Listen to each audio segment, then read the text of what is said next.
এবং দিন ইসলাম নিয়ে কিছু করতে চাইলে রাসূলের সিরাতের সুন্নাহ মাফিক করতে পারবে না। এরপর দরকার ইকোনমিক্সের জ্ঞান, ইসলামিক ইকোনমিক্স অবশ্যই। তারপরে দরকার হচ্ছে ইসলামিক ইতিহাসের জ্ঞান, ফিকহের জ্ঞান, আকীদার জ্ঞান, উসুলের জ্ঞান। এভাবে একটা কনস্ট্রাকটিভ সিলেবাস দাঁড়ায়। তারপরে গিয়ে একজন মানুষের জ্ঞানটা পাকাপোক্ত হবে। সময় লাগুক না 10 বছর, 15 বছর, 20 বছর। আমরা দোয়া করি আল্লাহর কাছে, আল্লাহ পাক আগামী পুরো 20 বছর আমাদেরকে পড়াশোনা করার তৌফিক দান করুন।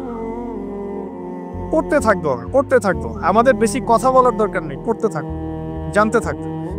এখন তাহলে আমরা আজকে প্রথম একটা লেসন পেলাম, গতানুগতিক মুসলিম না হয়ে এক্সট্রা অর্ডিনারি মুসলিম হতে হলে প্রথমে এই মহামানবের জ্ঞানতাত্ত্বিক শিক্ষা নিতে হবে, ইলমের মেহনত হবে ইনশাআল্লাহ। আল্লাহ পাক আমাদের সবাইকে জ্ঞানের মেহনত করার তৌফিক দান করুন এবং আমাদের পরিবারে জ্ঞান প্রতিষ্ঠার তৌফিক দান করুন, আমাদের বাচ্চাদের মধ্যে সেই জ্ঞান প্রবেশ করানোর তৌফিক দান করুন।